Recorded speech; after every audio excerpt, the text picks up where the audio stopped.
cheese and savory biscuits. I told you should come.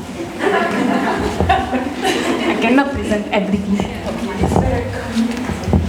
Hi everyone. So yeah, I'm a vegan chef, and so for today I made a cheese box. If you want some snacks, like savory snacks with bread, some fresh fruits and veggies, it's 10 euros the box. So Normally, normally 30 euros, and now it's 10 for you. Thanks. She's the marketing person. And yeah, so come anytime. And do you want to introduce yourself? Or? Sure. This is Dila. Hey everyone, my name is Dila. I'm a Turkish textile designer, and today I am pre-presenting my brand that I will plan to launch late summer. So basically I create woven rugs, floor rugs and wall hangings. And I collaborate with woven weavers from Turkey. So I design the rugs in here, and they are woven in Turkey by the very talented artisans. And the wall hanging rugs are woven by me here in Tallinn. And all of them, all of the design and the motifs, I use Anatolian motifs because I'm very interested in the stories. So if anyone wants to learn about the stories, you can find me, and the products are there. So because this is a pre-sale, today we have a small samples of wall hangings and one of the floor rugs with some special prices for today. And I think that's it. Yes. Amazing.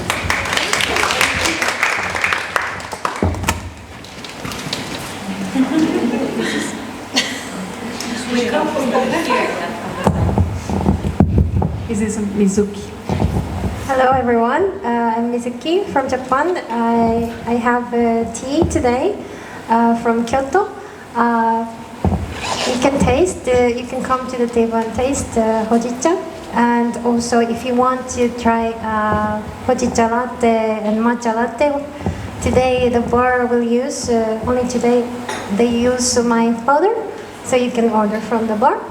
And also I made matcha pound cake, so I hope you like it. Thank you. Thank you. Leonard. This is Leonard. Hello, I'm the creator of the Secret Dessert Society. So it's a desserts company that.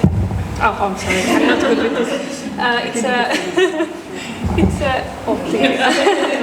It's like I'm being interviewed. So it's a dessert company that mostly specializes in all kinds of desserts that you can eat in a cup. But today we have the strawberries and banana and brownies in a cup with Belgian melted chocolate.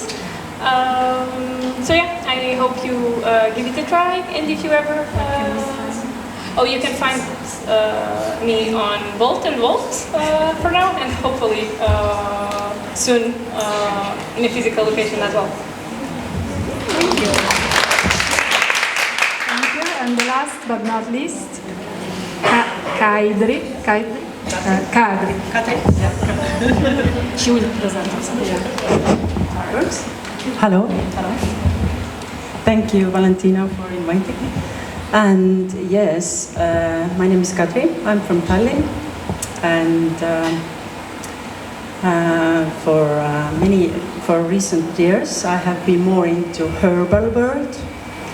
And there, on the table there, with a rose, this is a rose hip, and there are some salvas. I have been created for it's free from chemicals and nourishing your skin and lips, and some dryness you have on your skin, and and some hydrosols.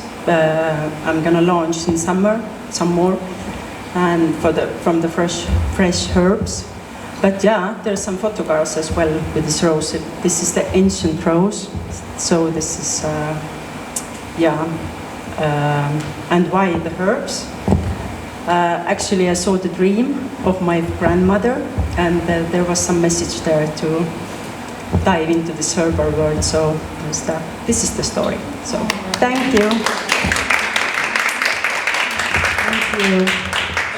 So after we will have also Georgina, she will introduce herself. But just to frame, we are all also from a very nice network of women entrepreneurs that give us a lot of accountability and joy, and I'm very proud of joining this group because it really motivated me to show you today what I will show you. And also I am a member of International Network of Women in Estonia, that is an NGO, and it's supporting women that suffer gender-based violence. And again, this is the idea of creating women's circle, connection, networking, and support each other as much as we can, because this is how it should be. Thank you, and Georgina, you want to come? Because if not, we are going to forget you all the time. Amazing. Thank you. Well, I didn't introduce myself before. My name is Georgina. I've been living in Estonia for 4 years and a half. Currently, I work in a company that I just started. I organize different events. So when I came to Estonia, firstly, I started to organize cultural events for youth centers, especially. And I like it so much, but I stopped doing that, and now I'm back in the track. Here I am. Now we are very happy to welcome our amazing Maria, but she will introduce herself. Question. These? Both. Okay. So should it be here? Okay. There we go. Let's do this. Yes, both. I will see how I will handle the blip, blip, blip, blip, blip. But good evening. Thanks to Valentina and Georgina for inviting me to this, and to Bästard for hosting us, and for all the amazing communities that make it possible, which are the top logos up there. The one she was mentioning, New Horizon, is how I've met a lot of these ladies. And yay! It's a community that kept me alive for 2 years of solopreneurship that I recently left behind and started a full-time job. But the energy continues, and I love a space like this, where there's diverse women with different experiences, talents, looking for things. Some of you have a lot of clarity of what you're going for. Some of you only have questions and confusion, but we come together to support each other. So I love any kind of space that allows for this. So that's what I'm here for. I'm going to bring you some of my knowledge, some of my passion, what I was actually doing as a solopreneur that I'm now doing as a side gig next to my full-time job. And let's see how I'm going to do the whole change the slides and move the microphone. Give me a second. I will assist you. Thank you. Let's change to this view. And we're gonna max it here, and we'll just click. Yes. So yeah. So money and emotions, that's what I'm gonna talk about. And my goal here is to get you to think, hopefully to inspire you a bit, and leave you with at least one tool to take with you for your own benefit, right? Just so that you have an idea, I have about 45 minutes for this. I could talk about this for hours. I'm going to do my best to stick to the schedule. But just so you have an idea what we're covering here, why I like talking about money and emotions, what is the whole goal of this, what is my role in speaking about money and emotions, and what are other roles related to managing your money that you should be aware of, and where my role fits into all of that, so that you know who you should turn to for every kind of question or doubt you have regarding your money. I will talk about the core of all of that, right? How emotions play a role, not only in how we manage money, but many other aspects of our life. But in this case, we're going to be talking particularly about money, but then you can transfer what I will share here to other areas of your life if you see that is transferable. I'll show you how you can use money as a self-care tool. It's a tool, I want to highlight that. It's not a goal. We're going to do a little exercise as well. Let's see how we get to that. And depending on where the time is, we might share some takeaways from you directly. That is on mine. Let's see how the time goes, right? But let's jump into it. First, a little bit of an advice here. For legal reasons, I have to mention I am not a financial advisor, and I will clarify again what is a financial advisor compared to what I am. I'm an educator, so whatever I share here is specifically for educational purposes, which is you kind of get the theory, the question, but you can get more tools and go to very specific professionals depending on the particular topic you have in hand, and I'll give you some examples, right? First, a little bit of my journey, which is why I think money needs clarity and direction. And my story is very mine, but hopefully you can draw from yours to redefine it if you're having an issue with what you do and how you make a living, or honor it if you're actually super comfortable in your skin already. In my experience, we may have periods when we're comfortable and we have periods of transition and confusion, and it's okay. We should move between those moments and then find ourselves again. But this is important because this is what builds the first pillar or use of what we make with money, which is earn it or make it, depending on how you want to see it. Do you earn money, sweat it? Do you make it rain, right? So think about that already, how we perceive the concept of being able to make a living for ourselves. So sharing a little bit of my story, because I also know it's important whenever you hear someone talking, who is this person in front of me? I'm from Venezuela. I've lived in Estonia for 18 years, so I consider this home, right? And I've had many careers. My path, and I am sure many of you have a similar story, has never been linear, right? We usually find ourselves in a situation of, I don't know what I want to do with my life. We barely know how to exist, and we got to go and study, and we don't know what we're going to study. So the short story for me is I studied agro-industrial management, whatever that means to you. We can talk about that later over a coffee if you're interested. I then did accounting. While I was waiting to go on an internship to Poland, I discovered that I could teach languages, so I started teaching English. So I moved to Poland to my internship in sales while I was moonlighting as an English teacher.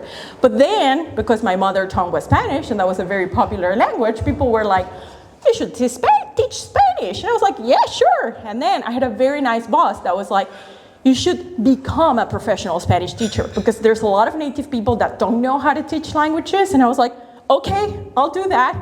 And then I did a master's in parallel as I moved to Estonia.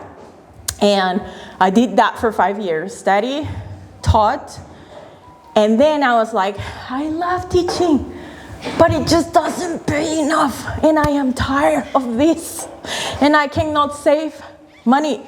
And I'm like, how does this compute? You know, the passion with the making a living, with the... And so that was my first confrontation with, do I have to earn a living in a way that I do something that I love? Maybe. Sometimes it's possible. I've seen a lot of people do it. I've been in that position myself. But sometimes I have been in a position where I just have to pay the bills and find energy and time to do something that I love. And that's okay. None of the two things are the right way. And probably there's a third and a fourth option I'm not thinking about. The thing is that life is not linear. We are not linear. We are dynamic, and we just have to open ourselves to what the world is presenting us at one point in time, and what we're able and capable, and where we need to ask for help. So nowadays, I spent the last couple of years trying to be a full-time financial mentor. It didn't work for me. As you can see, marketing yourself is a very popular skill. Not. Most people don't enjoy it. I think it's a very powerful thing to learn. I didn't enjoy it. I decided to go back full-time. I'm okay with that. But I decided I also want to keep educating on money and emotions, so here I am, right? So do what works for you. That's my message here. But understand that sometimes you're not in the perfect place. That's okay. Keep moving and listen to what your emotions are trying to tell you, which is what we're going to be exploring in the next part of this talk, right? So First of all, what is a money coach? That's actually how I originally certified myself to be, a money coach. But as you notice, I introduced myself as a financial mentor because a financial mentor are two words that are more easily understandable. Whenever I said, what do you do? I'm a money coach, people looked at me like a confused dog. So basically, a money coach is a person that, imagine a psychologist and a financial advisor had a baby. That's me. I help you understand your relationship with money.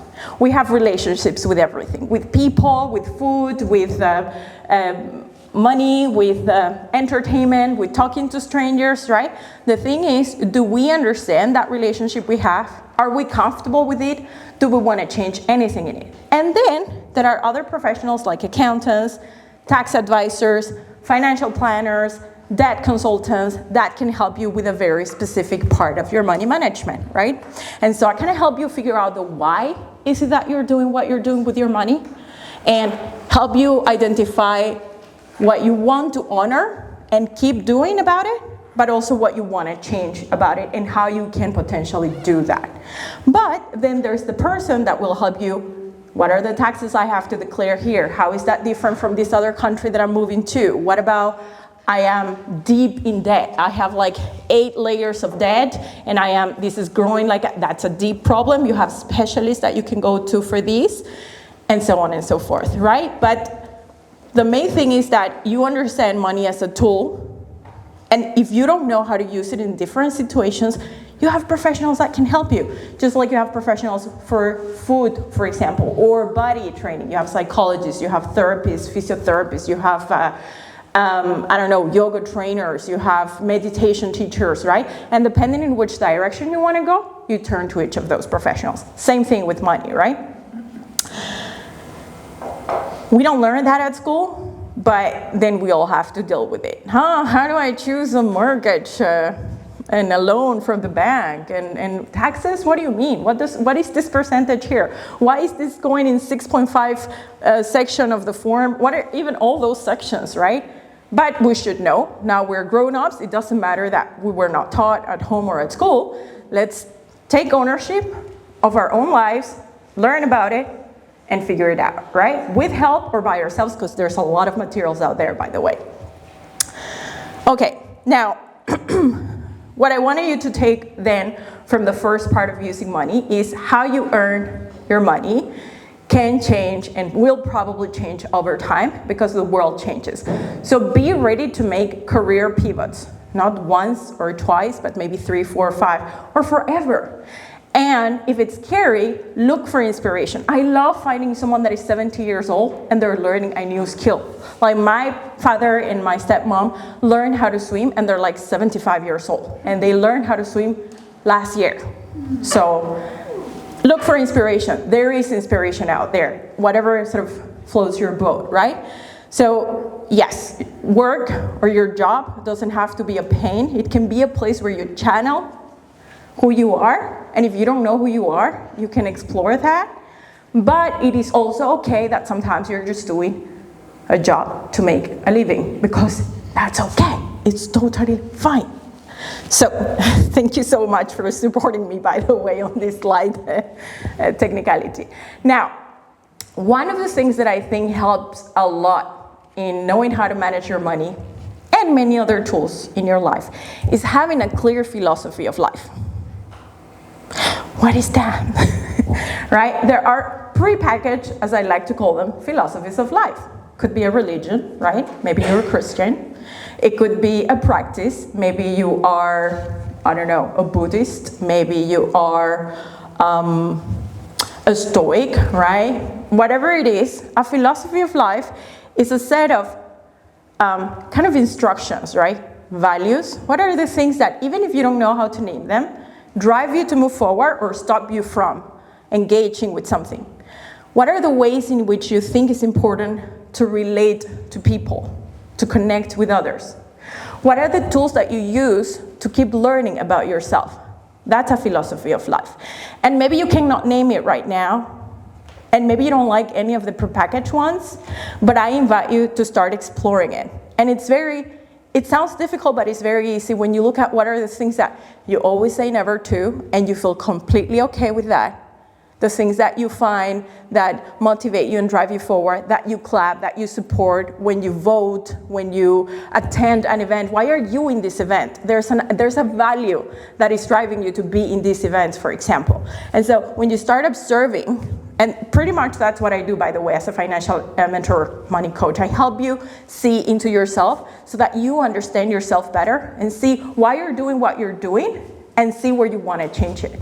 And understand that you have the power to change it. There's a lot of things, most of the things in life we don't have control over, but there's a handful, small handful of things that we do have control over ourselves, and it just takes curiosity, interest in understanding ourselves and looking at ourselves like a little subject of study, right? Why am I doing this?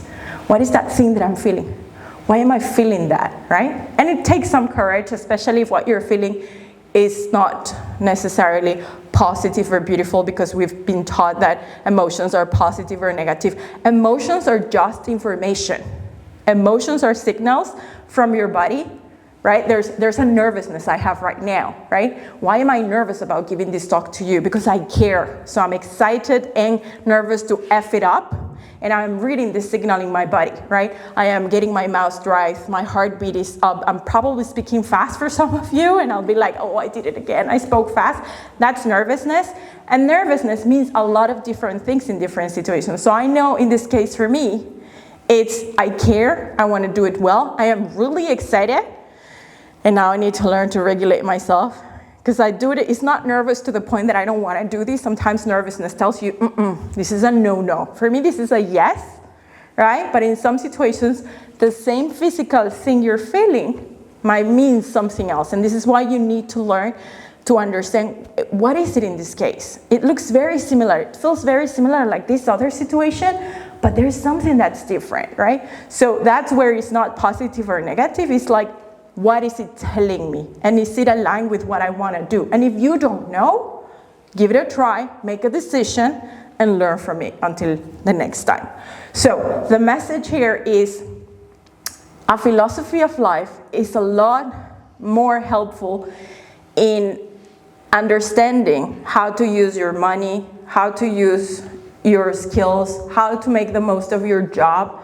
But the money, the job, the skills are not the end goal. They are just tools that help you nurture that philosophy of life. And if you're struggling with some of those things, maybe the step you have to first take is exploring, what drives my life? What things I care for? What things help me move forward, right? Thank you.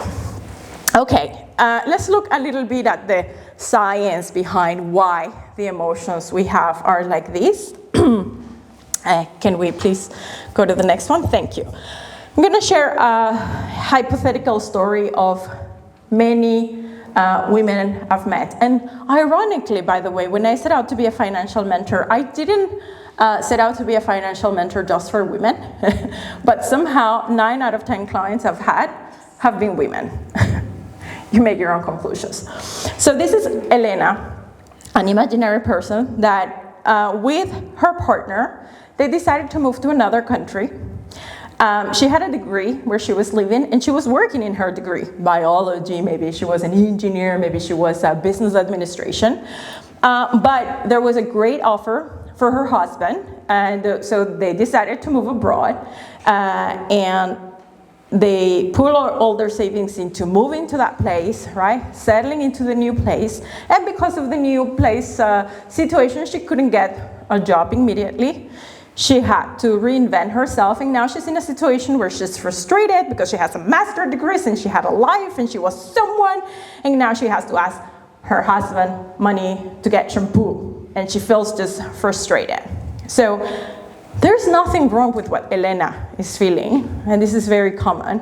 The question is, does Helene understand her value so that her identity is not attached to what she was doing before? Because after all, they made this decision together as a couple. I'm not going to talk about the situations where you're stuck in a relationship where you're forced to making decisions you don't want to make. That's That's another topic. I'm talking here about someone who participated in this decision, but somehow it's not comfortable with who she is. She now has to redefine herself. So Elena needs to read into what she's feeling. What is this telling her? What has she learned where she grew up, in the culture, in the family that she grew up in? What is telling her that she's now less because she's not doing her degree? Is she really less of a person? I mean, her skills, her knowledge, her personality are still there. And the skills you can keep on building. I love figuring out, what have I learned recently? Okay, I'm gonna learn a new thing now. You can always be learning things. And that is a myth from the past that we need to crash, that science has showed us. We can always unlearn, learn, and relearn. And so in the situation of Helena, she can be miserable and hate her situation and go around complaining why they moved, why they did this, why she quit, what she quit. Or she can go back to the conversations they had and the plan they built and why they were doing it, and start getting to know new people, understand the new market that she's in, what she's familiar with, what are the skills that she has that are transferable, what are new skills that she could start learning. So Elena can reframe her perception of the situation, right? She can reframe the situation. It's the same situation, but it's about how she frames it and how she puts herself forward. And it's totally okay that she goes through a period of, I know I have to get up, and do something, but right now, I just want to mourn the change. And that's also okay. We need to allow ourselves to transition through the difficult parts, right? And that happens when we lose a job, we quit a career, we get laid off, right? So ask yourself, what is the situation that you're going through? And if you could reframe it in a way, what are the parts about it that you can do something about? And what are the parts that you want to just take some time to process and be sad or angry? And who you can talk to, who you can ask for help, who can you vent with, right? And not stay there stuck forever. Thank you. That's a very common story, right? That previous one. Another common story. The person's earning the money. Let's call this person Rita. Rita earns her living. She puts the money aside. Her savings have been growing. She keeps on hearing that saving is not enough. You have to invest because money loses value over time. And she's like, but what if I lose it all? Why do you think you're going to lose it all, Rita? Well, because my friend, he had 30,000 chocolates saved, call it whatever currency you want, and then she gave it to a friend, and then she lost it all. Okay, what else? Well, then there was this neighbor of mine who just put it all into chocolate and Bitcoin, and then they lost it all. They were rich, and then they lost it all. It's like, okay, what is the issue right now with Rita? The emotion she's experiencing is fear. And again, it's not a negative emotion. It's an emotion that is informing you, is telling you something, warning you, but you can also use it as, do I need to gather knowledge here and information? Well, what are the stories I know about investing from my friend and the neighbor? What did they do? Where did they put this money? Who is this person they gave it to? What is this institution? How does the Bitcoin thing work? Or even, why do I have to learn about Bitcoin? Maybe let's learn about the investment things that have been spoken about for centuries, because now that it's fashionable to talk about Bitcoin, I'm going to talk about Bitcoin. No, don't let yourself be dragged by what's popular. Be curious, but not let yourself be dragged. Ask, how does that work? Why is it different? Why is it different from a stock? What's a stock? What's gold? What does it mean I invest in gold? Do I buy the gold? Do I buy a paper that says that I have gold? How does this work? Turn the fear into questions. And don't look for easy answers. Just tell me how to do it. If it feels like it's too much, because it's a new subject, learning a new thing is a lot, break it into little pieces. Okay, I'm going to read 15 minutes about this topic today. Is this source I can trust? Start from choosing the source. What are the sources I'm going to use to learn about these? How do I know I can trust this source? And gather until you build up the intuition to understand where to look for information, who to trust, how to ask questions, but never stop asking questions. So when you have fear around money, there's typically 2 fears, probably more, but we remember short numbers. So one fear is something that I experience, or that someone I know and I love experience. Maybe my mom when I was growing up, maybe my neighbor, maybe my friend.